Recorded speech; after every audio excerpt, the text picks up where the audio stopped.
네, 성경의 술술, 믿음이 쑥쑥, 오늘은 41번째 시간입니다. 오늘은 사울의 실패라는 제목으로 하나님 말씀을 함께 나눠보도록 하겠습니다. 우리 지난주에 배웠던 것 잠깐 복습해 보면요. 우리 에벤에셀에 대해서 지지난주에 함께 말씀을 나눴습니다. 알다시피 사무엘이 돌을 취하여 미스바와 세인 사이에 세운 다음에 에벤에셀이라고 이름을 했죠. 왜 하필이면 미스바와 세인 사이라 그랬죠? 기억나십니까? 그 장소가 바로 하나님의 법궤를 빼앗겼던 그 장소였기 때문입니다. 그 치욕적인 장소를 하나님은 승리의 장소로 바꾸시고 사무엘은 도움의 돌, 여호와께서 여기까지 우리를 인도하셨다, 도우셨다라는 에벤에셀이라는 이름을 거기에 지어주게 됩니다. 그래서 이 에벤에셀의 뜻이 무엇이냐면 도움의 돌인데, 즉 빼앗겼던 언약궤를 제자리에 있게 하는 것, 실패했던 그 자리에서 하나님의 은혜로 승리하는 것, 그것이 진정한 회개라고 말씀드렸습니다. 우리의 삶에 흐트러졌던 것이 다시 원상태로 복구되는 것이 회개입니다.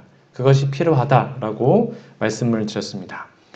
오늘은 이제 우리의 이스라엘의 초대 왕이었던 사울 왕에 대해서 좀 살펴볼 텐데요. 반면 교사라고 있지 않습니까? 사울은 실패했던 인물입니다. 그 사울의 실패를 살펴보므로 우리는 실패하지 않는 삶이 되기 위한 공부하는 시간이니까 함께 하시면 좋겠습니다. 사무엘상 8장으로 좀 가보도록 하겠습니다. 사무엘상 8장에 보면 이스라엘 백성들이 결국 왕을 요구하게 되죠. 이 사무엘이란 사람은 그 당시에 사사였고 제사장이었습니다. 그러니까 마지막 사사가 사무엘입니다. 그리고 그 다음부터는 왕정 시대로 바뀌게 됩니다. 자, 그러면 이스라엘 백성들이 왜 그렇게 뛰어났던 사무엘 시대의 사사를 끝내버리고 우리에게 왕을 달라라고 얘기했을까요? 이유가 8장 5절에 기록되어 있습니다. 그의 기록에 보소서 당신은 늙고, 첫 번째 이유가요, 당신의 아들들은 당신의 행위를 따르지 아니하니. 여러분, 사사는 대물림할 수가 없습니다. 원래는 그렇습니다. 사사는 왕이 아니기 때문에 그의 아들이라고 무조건 사사가 되는 게 아니에요. 근데 사무엘은 그의 아들들의 자질들을 살펴보지 않고 그냥 아들이니까 사사를 시켰어요. 근데 그 아들들이 잘 못했습니다. 그리고는 두 번째 이유가 모든 나라, 열방과 같이 우리에게도 왕을 세워서 우리를 다스리게 해라. 쉽게 말하면 이스라엘 백성들은 왕국이 아니었기 때문에 이방 나라들은 막 왕이 탁 전쟁도 하고 멋있게 하는데 자기들은 왕이 없는 것입니다. 그래서 이방 나라가, 열방이 부러웠습니다. 그래서 우리는 이거 싫으니까 다른 나라처럼, 이방인들처럼 왕 달라라고 얘기를 했습니다. 여기 사무엘상 8장 1절로 3절에 여러분 신명기 16장 18절 20절을 좀 적어 놓으시면 되겠습니다. 짝꿍된 성경절입니다. 아까 말한 것처럼 사무엘 아들은 요엘과 아비야라는 사람이었는데요. 어떻게 했냐면 그의 아들들이 자기 아버지의 행위를 따르지 아니하고 이익을 따라 뇌물을 받고 판결을 굽게 합니다. 쉽게 말하면 뇌물 받고 재판을 엉뚱하게 한 것입니다. 돈 많은 사람은 잘 들어주고 돈이 없으면 안 들어주고 그것을 하게 된 거죠. 즉 신명기 16장 18절에 나와 있는 말씀을 정면으로 위배하게 된 것입니다. 사무엘이 이런 실수를 하게 되었어요. 그래서 백성들이 이제는 사사 싫으니까 왕 달라라고 얘기를 하게 된 것입니다. 신명기 16장 18절에 보면 이 말씀이 그대로 기록이 되어 있습니다. 뭐로 나와 있냐면 이렇게 나와 있습니다. 그 당시에 재판장들과 지도자들을 세우면, 신명기 법입니다. 19절, 너는 재판을 굽게 하지 말며 사람을 외모로 보지 말며 또 뇌물을 받지 말아라. 이게 신명기의 엄격한 법이었습니다. 그래서 재판장을 세우면 그 재판장과 지도자들은 절대로 뇌물 받지 말아라 라고 분명히 말씀이 기록되어 있는데 사무엘 아들들이 이걸 한 겁니다. 뇌물 받고 이상하게 재판을 하게 된 거죠. 여러분, 그런데 이거는 백성들이 그냥 명목상의 핑계였습니다. 그냥 이유였어요. 이거를 근거로 해가지고 왕을 달라고 쪼른 이유는 다른 것이 아니었습니다. 바로 그들이 정체성을 잃어버렸기 때문입니다. 쉽게 말하면 왜 왕 달라 그랬냐?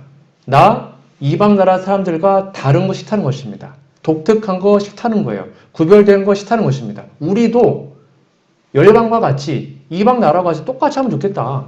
그들이 왕이 있으면 우리도 왕이 있고, 그들이 말이 있으면 우리도 말이 있고, 그들이 전차 있으면 우리 전차 있고, 똑같이 좀 하자. 그러니까 자신들의 정체성을 잃어버리게 된 것이죠. 그것이 가장 큰 문제였습니다. 성경은 말합니다. 출애굽기 19장 5절 6절에 보면 분명히 말합니다. 세계가 다 내게 속하였나니 너희가 내 말을 잘 듣고 뭘 지키면요?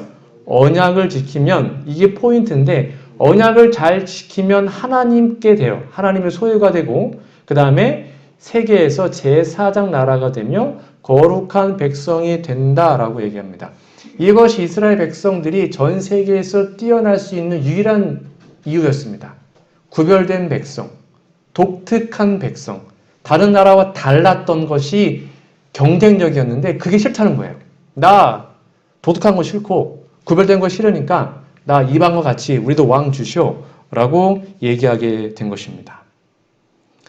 혹시 우리의 모습은 이렇지 않습니까? 여러분, 남들과 좀 튀는 것, 독특한 거 좋아하십니까? 아니면 그냥 여론에 따라가면 그렇게 따라가십니까? 우리는 남들과 독특해야 합니다. 그래서 일반 사람들이 당신은 참 독특해 라고 여러분을 평가한다면 여러분 믿음 생활 잘하는 것입니다. 근데 남들이 봤을 때 똑같이 먹을 거 아무거나 먹고 아무거나 뭐 하고 하면 니랑 나랑 똑같은 것 같은데 그러면 신앙생활 못하는 거예요. 그래서 남들에게 너 진짜 특이한 것 같아. 되게 독특한 것 같아. 라고 평가받아야 돼요. 그게 하나님의 뜻이에요. 그게 바로 거룩한 백성이라는 것입니다. 이와 같은 그것이 정체성이었고 경쟁력이었는데 그것을 잊어버리고 버리고 있었던 거죠. 그러니까 사무엘에게 우리 왕 달라라고 얘기하자. 사무엘이 그 왕 좋은 거 아니다. 그거 위험한 거야 하고 왕정에 대해서 경고를 해요. 그런데 하나님께서는 이것을 이렇게 받아들이셨습니다. 사무엘상 8장 7절에 보면 여호와께서 사무엘에게 이르시되 백성이 내게 한 말을 다 들으라. 이는 그들이 너를 버림이 아니요. 그러니까 사무엘은 처음에는 자기를 공격하는 줄 착각했어요. 근데 하나님이 너를 뭐라 하는 게 아니다. 나를 버려서 자기들의 왕이 되지 못하게 함이다. 왜요? 이스라엘 왕은 하나님이었는데 하나님 버리고 인간 왕 달라고 얘기했던 것이죠. 그래서 그런 왕을 줘라 라고 하나님이 허락을 하십니다. 그러자 사무엘은 그 왕정에 대한 경고를 이렇게 합니다. 왜 왕이 안 되냐? 바로 첫 번째입니다. 토지의 평등 제도의 근본이 흔들리게 된다. 절대 왕하면 안 된다라고 경고합니다. 제가 말한 것처럼 이방 나라와 이스라엘 나라의 가장 큰 차이가 뭐라고 그랬죠? 이방 나라는 높낮이가 있습니다. 그렇죠? 권력자는 돈이 많으면 사람을 부리고 밑에 노예들은 땅도 없이 집도 없이 일만 하고 신분관계가 있었습니다. 근데 하나님 나라는 그게 있어요? 없어요? 없었어요. 평등했어요. 모두 다 땅이 있었거든요. 먹고 살 수 있는 터전이 있었습니다. 땅은 하나님 거였고 균등하게 분배했거든요. 근데 왕정을 세우면 그게 안 되는 것입니다. 그래서 말을 합니다. 사무엘상 8장 14절 너희의 밭과 그가, 이 그는 왕을 말하는 겁니다. 왕이 생기면 너희의 밭과 포도원과 감람원에서 제일 좋은 걸 가져다가 자기의 신하들에게 줄 거다. 그러니까 너 계속 빼앗기고 안 좋은 거다. 그러니 제발 하지 마라. 너 조상 때로부터 받아왔던 그거 땅 다 빼앗길 거다. 제발 그러지 마라. 왕 좋은 거 아니야. 라고 경고를 해요. 그러면서 이렇게 얘기를 하죠. 신명기 법을 또 얘기합니다. 여러분 알다시피 신명기 19장에 보면 하나님, 제가 요 얘기 여러 번 했습니다. 하나님 분명히 말씀합니다.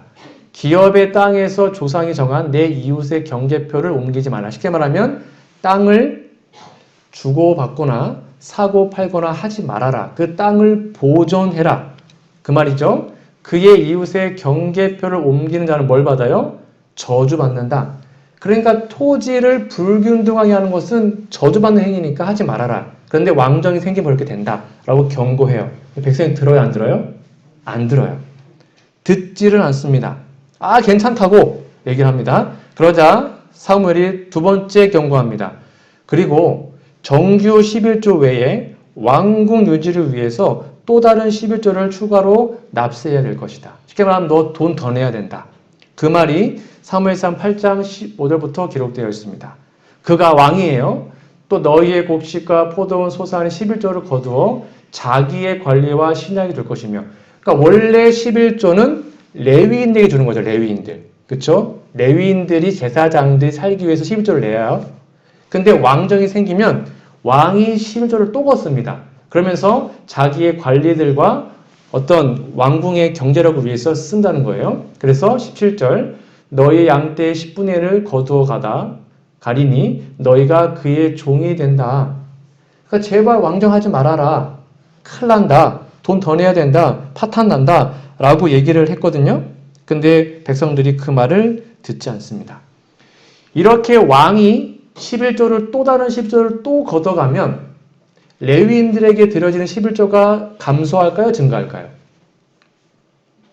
우리 주머니 사정은 똑같습니다. 변한 게 없어요. 근데 10분의 1을 또 내라고 합니다.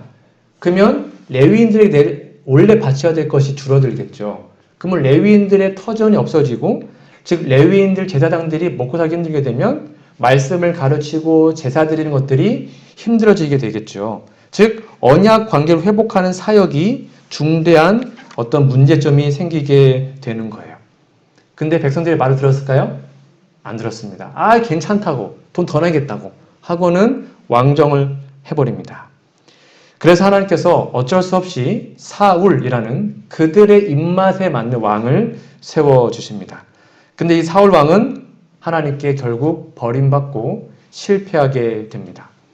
왜 이스라엘의 초대 왕이었던 이 사울 왕은 버림을 받았을까요? 만약에 사울이 잘했다면 다윗이 안 세워졌을 겁니다. 사울 왕조가 이어졌을 겁니다. 그러나 사울은 실패합니다.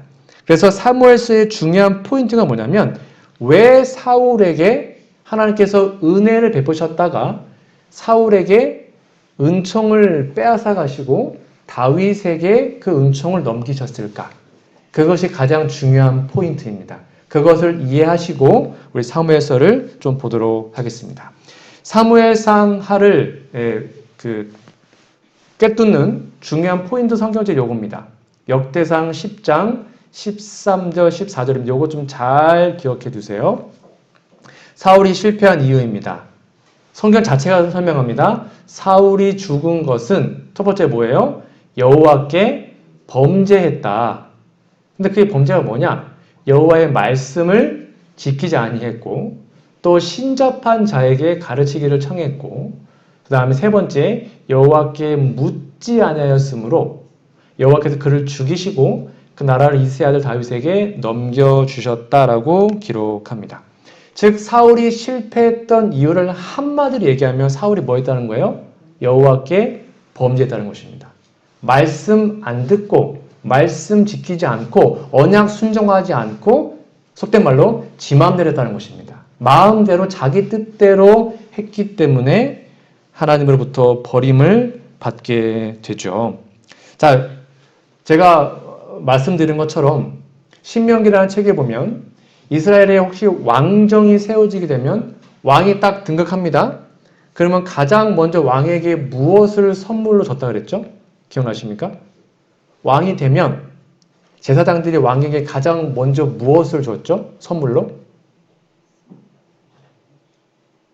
뭘 줬습니까? 네, 아시는데 겸손해서 말씀 안 하시는 거죠? 신명기 17장 18절에 보면 제가 이거 여러 번 얘기했습니다. 왕 위에 오르거든 율법서의 등사본을 레위 사람 제사장 앞에서 책에 기록하여 평생에 자기 옆에 두고 읽으라. 쉽게 말하면 사울 왕을 위한 성경 필사본 율법서 주고 다윗이 딱 올라가면 다윗을 위한 율법서 주고 이렇게 왕이 되면 성경의 율법서를 필사해서 줬습니다. 그게 첫 번째 선물이에요. 그래서 이 말씀대로 다스리십시오. 됐죠? 그래서 평생을 자기 옆에 두고 여호와 경외하기를 배우고 이 율법의 모든 말과 그 규례를 지켜 행하는 것이 왕이 해야 하는 것이었습니다. 그러니까 왕을 위해서 날마다 신명기라는 귀한 율법서를 누군가 읽어줬겠죠? 아니면 본인이 읽기도 했겠죠. 읽고 듣고 해서 이 말씀대로 다스려라 라고 그렇게 했습니다. 자, 그러면 사울 왕도 1대 왕이니까 왕이 됐을 때의 그 율법서를 받았을까요? 받았습니다. 사무엘이 줬어요. 여기 사무엘상 10장 25절에 보면 사무엘이 나라의 제도를 백성에게 말하고 책에 기록합니다. 이게 신명기란 책입니다.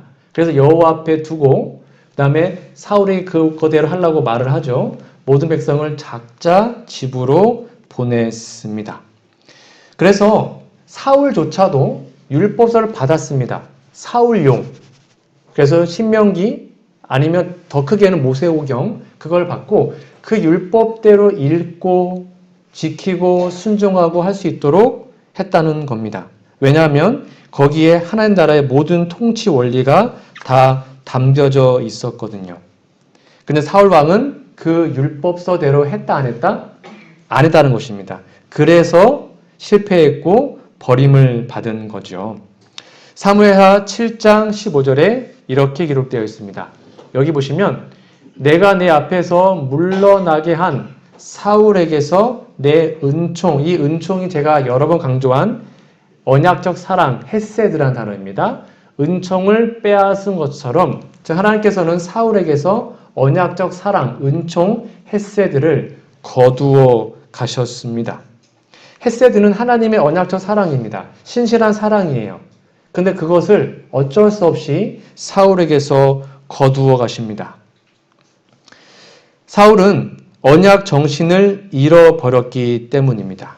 자, 그러면 사무엘은 비록 하나님께서 왕정 제도를 도입했을지라도 사울 왕에게 제발 말씀대로 해라 라고 거듭거듭 강조합니다. 그런 다음에 다시 한번 우리 언약을 갱신하자라는 의미로 이렇게 기록합니다. 사무엘상 11장에 보면 사무엘이 백성에 이르되 오라 우리가 길갈로 가서 나라를 새롭게 하자. 이 말은 뭐냐면 이제 사사 시대에서 왕정 시대로 바뀌었으니까 시대가 바뀌었으니까 새롭게 언약을 갱신해야 했습니다. 이게 그 말이에요. 모든 백성을 길갈로 모읍니다. 그리고 길갈에서 여호와 앞에 화목제를 드리고 제가 설명 여러 번 드렸는데 화목제 딱 나오면 뭘 연상해야 된다고 그랬어요? 언약 갱신. 언약 갱신에 사용되는 제사가 번제와 화목제예요. 그러니까 화목제 드렸다라는 말만 딱 있으면 언약을 갱신했구나. 그렇게 이해하시면 돼요. 아셨죠? 언약 갱신의 대표적인 제사가 번제와 화목제입니다. 여하튼 그렇게 새롭게 언약을 갱신하고 이제 나라가 사울에게 넘어가게 된 것이죠. 사무엘상 13장으로 좀 가보도록 하겠습니다. 사무엘상 13장을 좀 보도록 하겠습니다. 사무엘상 13장에 보면 사울 왕이 왕으로 등극한 다음에 가장 처음으로 벌인 첫 번째 전쟁 이야기가 나옵니다. 즉 전쟁이 나면 도대체 어떻게 해야 되는지 그것도 신명기라는 책에 다 나와 있습니다.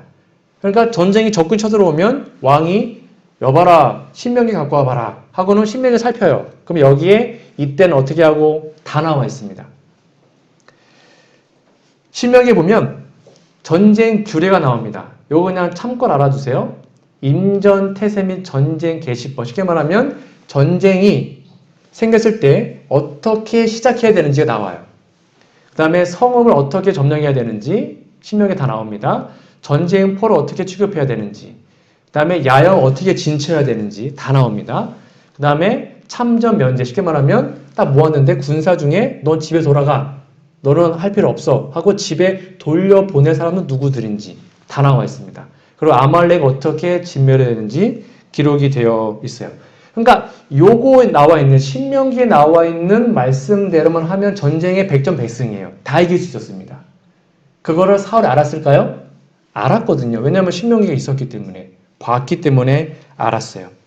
그래서 사무엘상 13장에 보면 사울 왕이 전쟁을 앞두고 드디어 군사를 모읍니다. 사울 왕이 군사 모았더니 몇 명이었을까요? 여러분 13장을 좀 보십시오. 13장에 보면 사울 왕 이스라엘 군사가 몇 명이었냐면 3,000명이었습니다. 블레셋 군사 몇 명이었을까요? 5절에 보세요. 5절. 몇 명이요? 3만 명. 10배가 차이나요? 그리고 이 블레셋 군대의 마병, 즉 말을 타는 마병을 보니까 6천. 그러니까 3만 6천 대 3천. 약 12배가 차이가 나요. 게임이 됩니까? 게임이 안 되는 싸움이었어요. 게임이 안 되는 싸움이었습니다. 그런데 이 전쟁은 누구의 전쟁이에요? 여호와의 전쟁. 하나님의 전쟁이었거든요. 그러니까 하나님께서 아까 말한 것처럼 신명기 말씀에만 순종하면 100만 명이 오든 1000만 명이 오든 300명이든 3000명이든 다 이길 수 있다고 말씀했거든요. 그 말씀대로만 순종하면 다 이길 수 있었습니다. 하나님께 맡기면 가능한 것이죠. 그래서 신명기 20장 1절에 이렇게 기록하고 있습니다. 이 말씀 좀 같이 읽어볼까요? 내가 나가서 시작. 내가 나가서 적군과 싸우려 할 때에 말과 병거와 백성이 너보다 많음을 볼지라도 그들을 두려워하지 말라. 애굽 땅에서 너를 인도하여 내신 내 하나님 여호와께서 너와 함께 하시느니라. 분명히 써 있죠. 너보다 많아도 그것이 1000만 명이든 100만 명이든 하여튼 많아도 뭐 하지 말라? 두려워하지 마라. 걱정하지 마. 내가 다 해결해 줄게. 내가 다 해결하고 너와 함께 할 것이니 걱정하지 말라고 얘기하고 있습니다.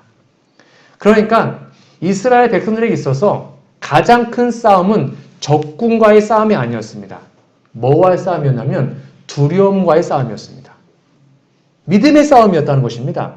두려움만 없으면 100만 명이든 1000만 명이든 다 이길 수 있었습니다. 근데 내 마음에 믿음이 없어서 두려우면 한 명이 와도 지는 것입니다. 그게 여호와의 전쟁의 핵심이었어요. 절대 두려워하지 마라. 12배가 넘어도 걱정하지 마라. 왜요? 하나님께서 함께 하시기 때문이죠. 그런데 신명기 20장 2절부터 보면 중요한 말씀이 나옵니다. 즉 임전태세, 전쟁이 시작되는 방법이 기록되어 있습니다. 2절 볼까요? 너희가 싸울 곳에 가까이 가면 누가요? 제사장은 백성에게 나아가서 고하여. 그러니까 전쟁을 하기 위해서 왕이 돌격 앞으로 라고 하지 않았다는 것입니다. 누가요? 제사장이 전쟁을 시작했습니다. 그래서 전쟁하기 전에 먼저 예배 드리고 하나님께 기도하고 그다음에 제사장이 연설합니다. 뭐라 그래요?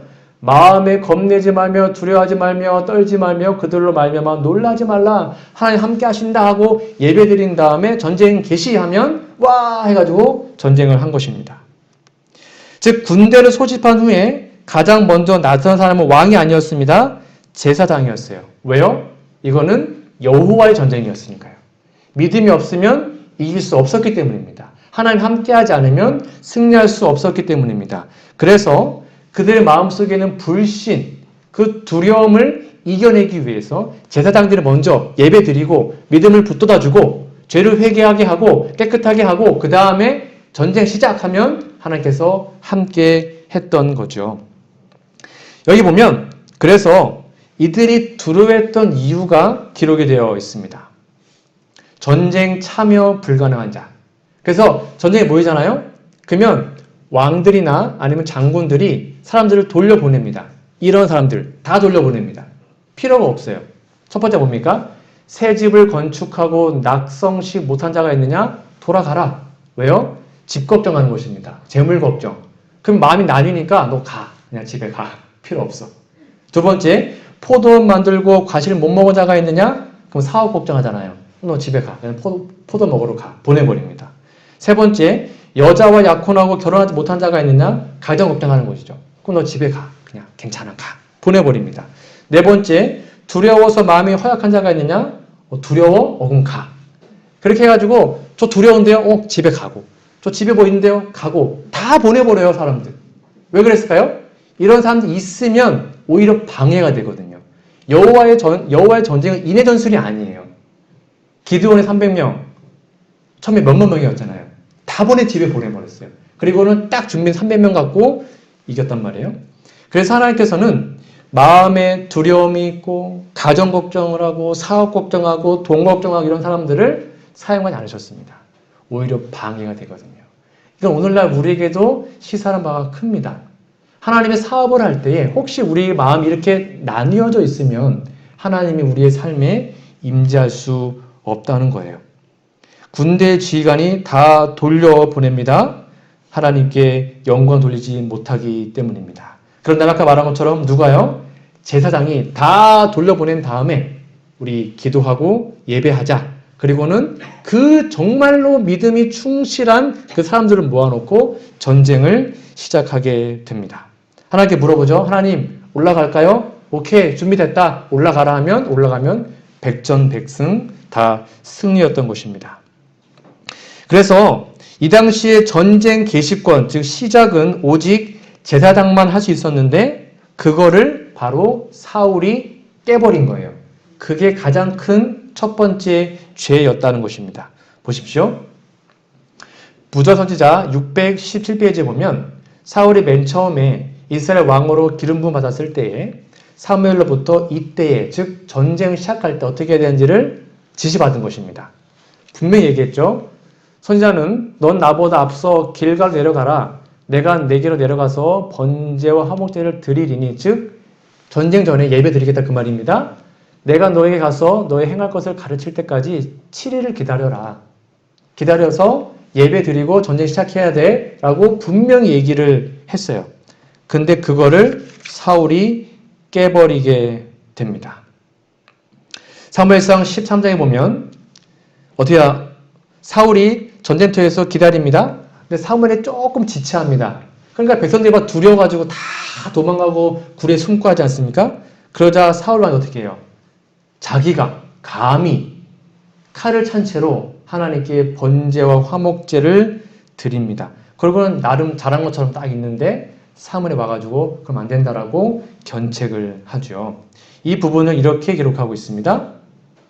사울은 참된 경건의 부족을 종교적 형식에 대한 열심으로 메우고자 하였다. 그런 다음에 사울은 사무엘이 와서 그를 후원해 줄 때까지 쉽게 말하면 사무엘이 예배 드려줄 때까지 기다리지 않고 자기가 모든 것을 실행하였다. 뭐 어때? 내가 왕인데 내가 예배 드리고 시작하면 되지 하고는 그렇게 한 것입니다. 그래서 첫 번째 이 법을 어기게 됩니다. 이것이 사울이 버림받은 첫 번째 죄입니다. 두 번째는 아말렉 진멸법을 위반하게 되는데요. 두 번째로 사울 왕이 신명기 말씀을 지키지 못한 사례가 사무엘상 15장에 기록이 되어 있습니다. 여러분 아말렉 족속 기억하십니까? 출애굽해가지고 광야에서 아주 이스라엘 백성들을 괴롭혔던 나쁜 민족이었습니다. 그게 아말렉인데요. 그 아말렉을 모세를 통해 하나님이 그거 진멸해라. 다 씨를 말려라 라고 얘기합니다. 써있죠.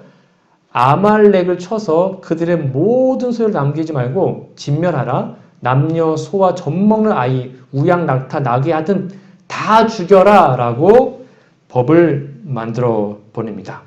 그리고는 이것이 신명기 25장에 기록이 되어 있죠. 너는 천하에서 아말렉에게 대한 기억을 지워버리라. 너는 잊지 말아라 라고 얘기를 합니다. 여러분 이게 신명기 있었으니까 사울 왕이 이거 알았을까요? 알았어요. 왜요? 읽었으니까. 사울 왕이 처음부터 나쁜 왕 아니었잖아요. 처음에는 잘했거든요. 나름. 말씀 읽었거든요. 말씀대로 했거든요. 근데 왜 사울 왕은 이 아말렉을 진멸하라는 이 신명기의 말씀을 그대로 순종하지 않았을까요? 말씀을 10번 읽건 100번 읽건 그 말씀을 순종하지 않으면 의미가 없다는 거예요. 그게 사울의 삶이었다는 것입니다. 신명기 백날 읽으면 뭐합니까? 순종 안 하면 의미 없다는 것입니다. 우리가 성경 통독 열심히 하고 있습니다. 아침마다. 네, 100독 중요합니다. 1000독, 10,000독 많이 하면 좋죠. 그런데 아무리 많이 읽어도 뭐 하지 않으면 순종하지 않으면 의미가 없어요. 아무 의미 없어요. 우리가 성경을 왜 읽는 거예요? 왜 읽는 거예요? 지식 쌓으려고 있습니까? 우리가 성경을 왜 읽죠? 뭐 하려고 했습니까? 순종하려고. 근데 사울은 그걸 알았는 것입니다. 신명기 말씀 알았습니다. 아말렉 진멸법 다 알았습니다. 근데 그 말씀대로 순종하지 않았어요. 그래서 버림받은 것입니다. 분명히 사무엘상 15장 3절에 보면 이렇게 얘기하고 있죠. 조금 잔인한 법이었습니다.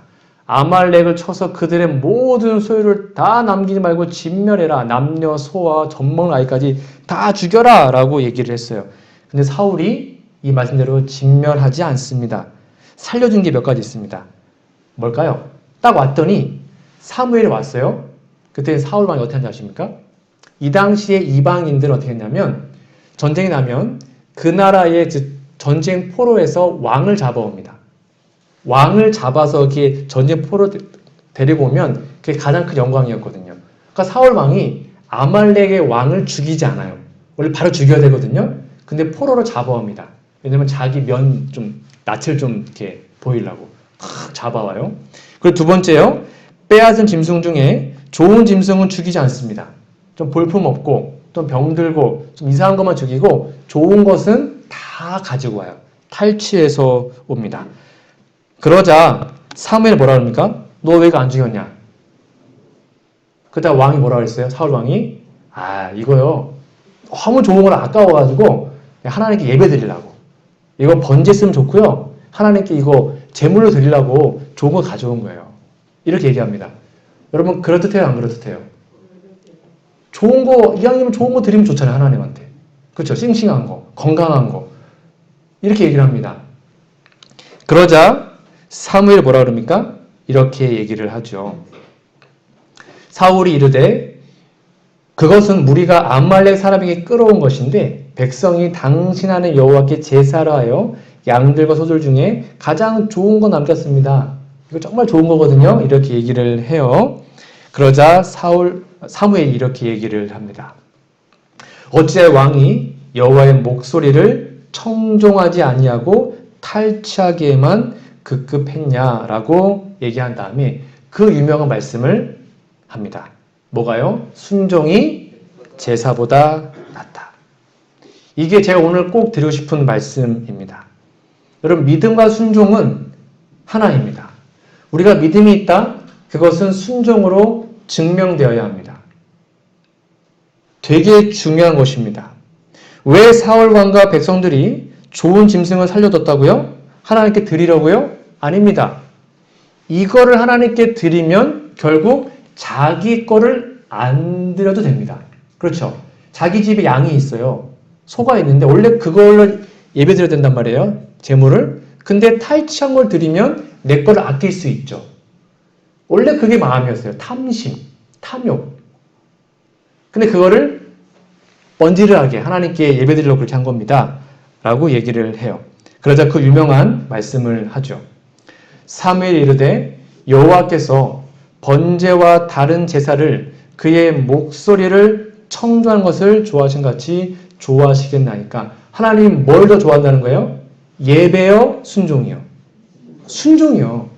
우리가 여기서 막 거룩하게 눈물 막 흐리면서 예배 드려도 결국 말씀에 순종하지 않으면 그 예배가 의미 없다는 것입니다. 하나님은 예배가 아니고 우리가 순종을 원하십니다. 보세요. 순종이 예배보다 낫다. 듣는 것이 하나님의 말씀을 듣고 그 말씀대로 생활하는 것이 뭐보다요? 순장의 기름보다 낫다. 아무리 좋은 재물, 수많은 돈을 들여도 우리가 순종하지 않으면 의미 없다는 것입니다. 23절 이는 거역하는 것은 놀랍지 않습니까 여러분? 하나님의 말씀을 거역하면 점치는 죄와 같대요. 우리가 무당에 가도 점치잖아요. 그거랑 하나님의 말씀을 안 듣는 건 똑같다는 것입니다. 죄가. 완고한 게 뭐예요? 말씀 안 하겠다고 마음 굳은 거 있잖아. 완고하게 거절하는 거. 완고한 것은 사신 우상에게 절하는 죄. 우상 숭배와 똑같다는 것입니다. 우리는 이런 죄 짓고 있지 않습니까? 짓고 있죠. 우리 정말 말씀대로 순종하며 살고 있습니까? 저 포함해서. 우리가 말씀을 알면서 말씀을 들었는데도 순종하지 않으면 우상 숭배하는 것입니다. 말씀을 들었는데도 순종하지 않으면 점치는 죄와 같습니다. 이게 사울이 버림받은 유효한 것입니다. 우리의 모습은 어떠합니까? 성경이 이렇게 얘기합니다. 그러므로 땅에 있는 지체를 죽이라. 곧 음란과 부정과 사욕과 악한 정략과 탐심이니 탐심은 우상 숭배니라. 그들이 자신의 재물을 아끼기 위해서 좋은 재물을 진멸하지 않았습니다. 탐심이었습니다. 그 우상숭배였습니다. 우리도 내 뜻대로, 내 고집대로 써있죠? 완고한 것입니다. 하나님의 말씀이 아니라 내 뜻대로, 내 고집대로 행동하는 게 우상숭배입니다. 그러면 사울처럼 버림받을 것입니다. 사울은 그것 때문에 망했어요. 이 말씀을 듣고도 회개하지 않았습니다. 그게 저는 되게 두려웠던 것입니다. 마음이 완고해지는 것. 말씀을 전해도 듣지 않는 것. 그 말씀에 반응하지 않는 것. 그러면 우리는 큰일 나요. 사울은 그래서 망한 것입니다. 우리의 모습은 어떠합니까? 회개가 무엇입니까? 회개는 순종하는 것입니다. 회개는 하나님의 말씀으로 돌이켜서 순종하는 것입니다. 사울처럼 이러한 완고한 하나님의 말씀을 거절하는 길이 아니라 하나님의 말씀이 들려지면 아침마다 말씀을 읽으면 그 말씀에 순종하기 위해서 정말로 하나님께 기도하고 간절히 매어달리는 우리 모두가 되었으면 좋겠습니다. 그것이 사울의 실패를 우리가 반복하지 않는 모습이 될 것입니다. 그래서 사무엘 상하는 한마디로 요겁니다. 사울이 하나님의 은총을 빼앗겼습니다. 그리고 그 왕권이 왜 다윗에게 넘어갔는지를 언약적 관점에서 설명해 주는 책이 사무엘서예요. 그래서 결론부터 얘기하면 사울은 뭘요? 언약에 충실하지 않았습니다. 다윗은요, 언약에 목숨을 건 사람이었습니다. 언약 말씀에 목숨 건 사람이었습니다. 그래서 하나님이 다윗을 들어 쓰신 것입니다. 그것이 사무엘서의 핵심이에요. 이 말씀을 이제 앞으로 공부할 때 우리 어떻게 말씀에 순위가 되는지 잘 살피셔서 사울과 같은 이런 실패의 삶이 아니라 다윗과 같은 놀라운 하나님의 은혜의 삶이 저와 우리 모두에게 임하기를 간절히 바라며 오늘 말씀을 마치도록 하겠습니다.